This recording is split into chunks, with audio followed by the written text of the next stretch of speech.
como que os pais, os pais, os educadores, os professores, como essas pessoas devem lidar em relação à mentira, né?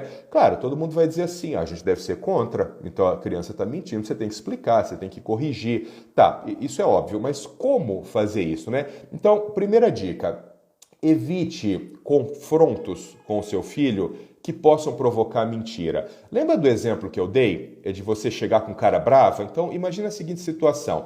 Você está lá em casa, teu menino de 12 anos está no quarto.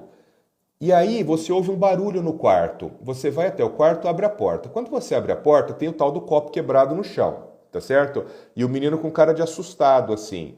Você entra lá de sopetão e fala, porra, quem quebrou esse copo? Cara, a chance dele falar assim, não fui eu, o copo caiu sozinho, mentindo, é enorme. Por quê? Porque ele está vendo que ele vai ser punido com isso. Então, pessoal, vejam assim, porque você compreende que o cara que entrou no quarto, ele já sabe que foi o menino que quebrou, porque copo não sai voando, né? Copo não sai voando. Então, ele sabe que foi o menino que quebrou o copo, provavelmente por um acidente besta, irrelevante o copo quebrado. Mas se você abre a porta e você diz assim, puxa filho, você quebrou o copo, você quer que o pai te ajude a juntar o caco de vidro? A chance dele não mentir é enorme. Ele vai dizer assim, puta pai, desculpa cara, caiu da minha mão, quebrei o copo aqui, vamos juntar os pedaços? Vamos. Vai lá, pega a pazinha, juntou, acabou o assunto. Ninguém precisou mentir para ninguém.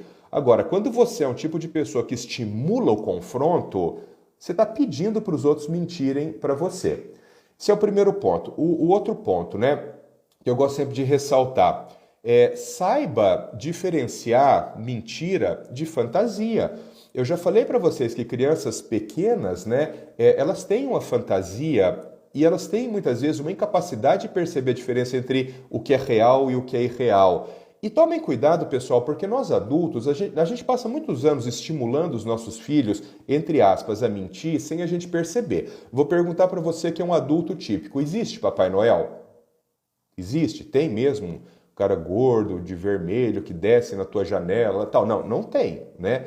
Mas quem é que fica dizendo para a criança que tem Papai Noel? A gente.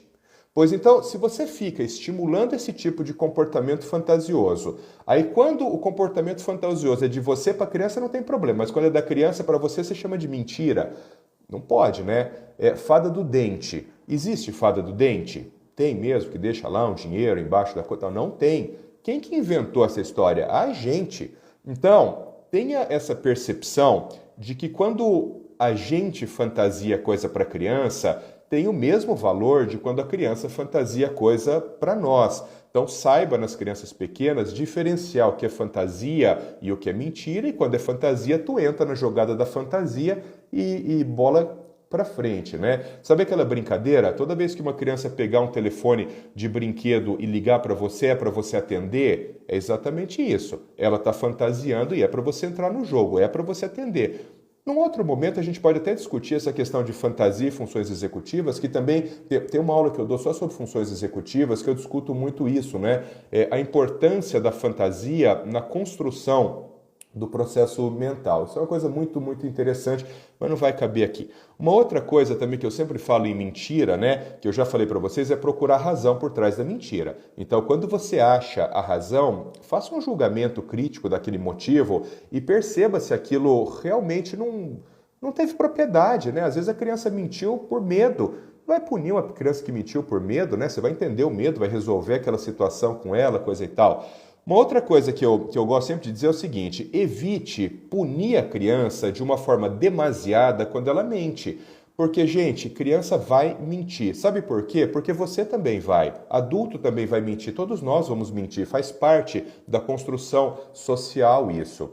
Então, evite punir excessivamente. Porque se uma criança mente sobre a prova de matemática amanhã, você vai lá e, ó, pau, bate nela. Cara, na próxima vez que acontecer alguma coisa, ela vai falar, porra, mas da outra vez eu apanhei um monte. Eu vou mentir de novo. Por quê? Porque o castigo, ele tá tão desproporcional que eu vou mentir de novo, porque eu quero fugir daquela punição. Então, evite punir. E isso, quando eu falo sobre punição, veja um pouco aqui, nós temos que punir. tá certo? Algum jeito você vai ter que fazer, porque senão a sociedade entra no caos, né?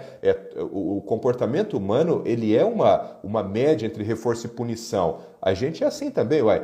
Eu sempre dou um exemplo, pessoal. Você chega para uma pessoa e fala assim, por que que você chega para um médico e fala para ele assim, por que que você trabalha lá no teu consultório?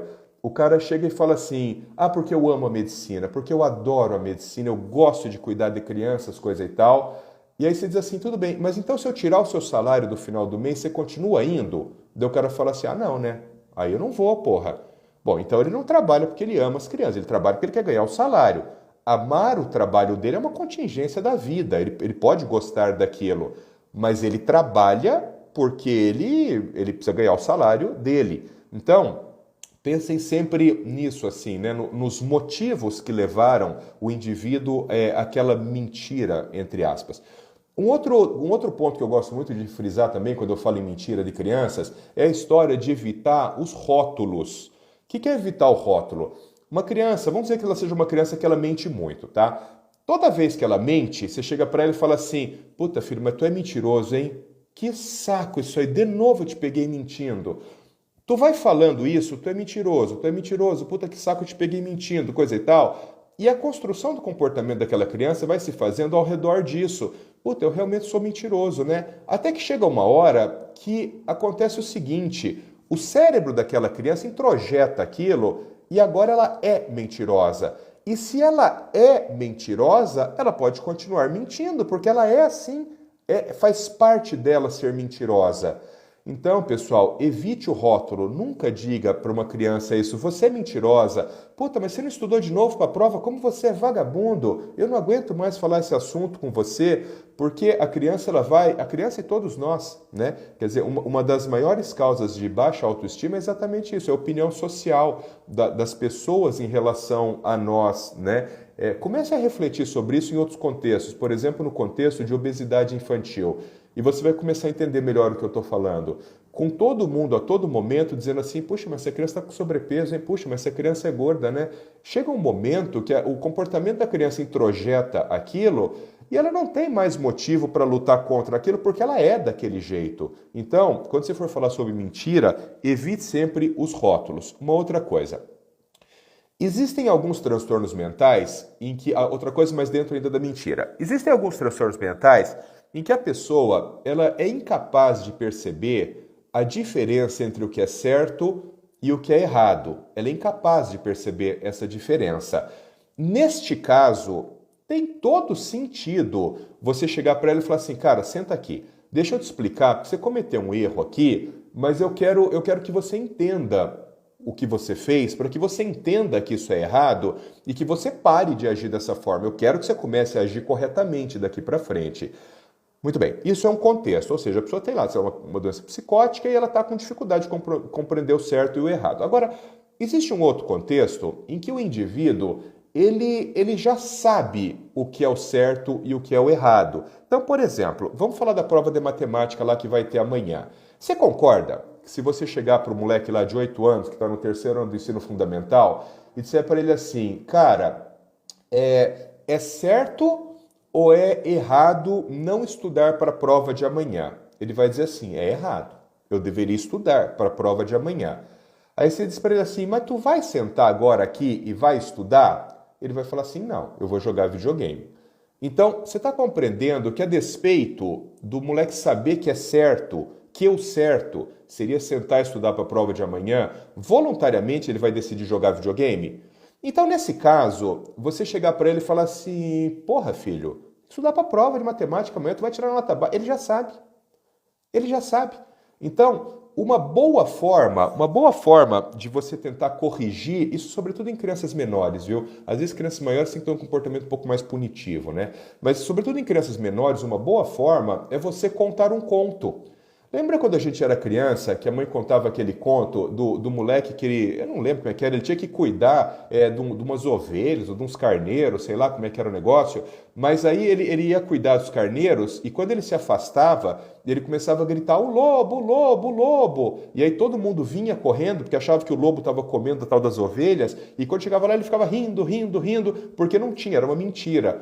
E ele fez isso uma, duas, três vezes, e toda vez que a galera ia, chegava lá e ele ficava rindo, porque era mentira. Até que um dia ele chegou lá e ele gritou: o lobo, o lobo, o lobo. E realmente era um lobo, né?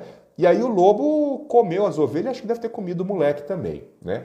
Ou seja, isso é um conto que ajuda a criança a entender que quando você mente, podem haver problemas. E aí então a criança começa por conta própria a perceber que não é uma boa ideia mentir, que mentir é uma coisa ruim, né?